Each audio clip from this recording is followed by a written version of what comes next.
So my week is slow. And when I mean slow, I mean I only had one job this week. And for me, that's super, super crazy. I've never had my week be completely empty since I started in 2020, like full time started.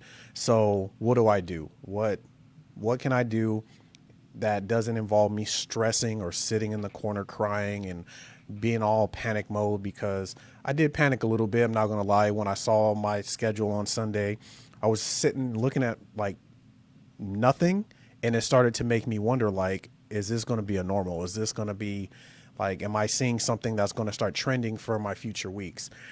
And I feel like I should talk about this because it is something that happens in our industry where you might be really slammed one week or one entire month, and then the next month you might dry out, or you might not have a lot of inquiries like you were before. And you should know that it's not all hype videos. It's not all weddings. It's not all real estate.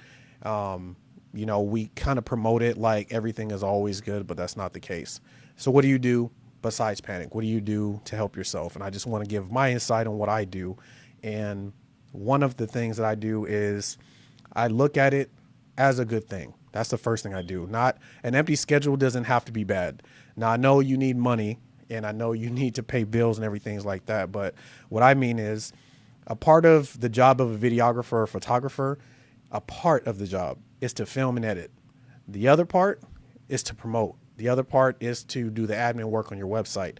That is another aspect of it. And I can't work on this aspect of the business if I'm constantly in the field, if I'm constantly editing, if I constantly have a camera in hand. So a slow week or a slow day or whatever doesn't have to necessarily be bad, because you have other things that you need to take care of to make your business stand out and work properly and function the way that it should. The second is just utilizing your network. Like I have a lot of other photographer, videographers that I befriend on different social media platforms. I might have met them at an event and I connect with them. Now, one thing I do is that if I do have a slow day or a couple days that I don't have anything to do and I don't want to sit in the house, is I'll reach out to them and say, hey, I have a couple days free. If you need any help, let me know. And that way I can be their second shooter or support system when they need me. So it might not be my client per se, but I can still benefit by linking arms with somebody in my industry or in my field so that I'm not sitting at home crying that my week doesn't look how I want it. The third thing is just have a perspective shift. And this is healthy. This is why I love to read or listen to motivational speakers. I'm a Christian, so I love reading my Bible. But one thing is having a perspective shift of what slow and busy look like, and that you can't read the future. You can't predict the future, right? So for example, I'll have a crazy busy schedule. I'll look at it on Sunday and be like, Monday all the way to Saturday, I'm just slammed 2 or 3 shoots a day type of thing. And as the week goes on, I'm getting people canceling, I'm getting people rescheduling, things happen, right? And that busy schedule goes to a very thin looking schedule. But on Sunday, I was super hyped. I was pumped. I was probably bragging a little bit because I'm like, yeah, I finally figured this thing out on how to stay busy in my business.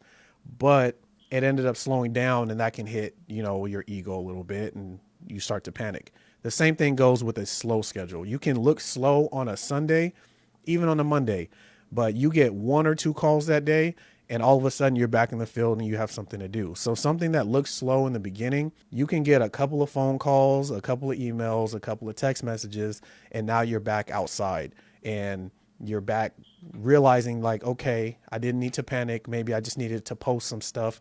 Maybe I needed to remind people that I'm in this field. I am out here looking for work and that I'm here to serve. So don't try to predict the future in this industry. You don't know what's going to win. You don't know what's going to fail. So just make sure that just because your schedule looks busy, that you don't overly panic and that you just make sure you're doing your due diligence, sending out emails, reaching out to people, making sure that they don't have something they need you for. And another good one for me is just having a good support system. I have a couple friends and my wife, of course, who I can talk to about these things like, hey, my schedule's looking a little slow. Please pray for me. Or I'll talk to my brother and he will tell me like having a slow schedule is not a bad thing, especially somebody as busy as me. He knows that I'm constantly on the go. So for me to take a breath and to enjoy a couple of days of doing nothing, maybe try some passion projects or just go and have fun shooting like the street, you know, going to the mall or the beach. Like I had a couple of videos of me doing that already, but I did those on my slow days or on my off days. So taking advantage of a slow day just to reset your mind, reset your thinking is always a good thing. The last thing I would say is it allows you to refocus. Like refocusing really helps me stay calm when I have a slow week. What do I mean? It helps me refocus, remember why I do what I do. Remember that there is always another option to make money. So if this got slow, I do have other ways of generating revenue. And it helps me refocus on who I'm serving, because there are people that are always needing help. Maybe they're not reaching out because they think I'm too expensive. So refocusing that thought of like, how can I make sure that I brand myself as somebody who can work with a multitude of people? Or maybe it's time that I just throw in a deal for X amount of dollars so that somebody who couldn't afford me before can now afford me and take advantage of my slow week. Because when I am busy, I can't make any time for somebody who can't afford me. But when I'm slow, I can do so. And I don't have a problem with that at that time. Bills got to get paid. So you got to do what you got to do. Now, I don't always lean into that part, but there are times where I'll make exceptions, especially if it's somebody that I like. I like to make sure that I'm working with people that I enjoy being around. And just know I'm rooting for you. If you're new to this industry, if you're trying to do this full time, you just want some insight, please reach out, you know, ask some questions, because I would love to cover these type of topics. I know that this industry can be very glamorous looking from the outside.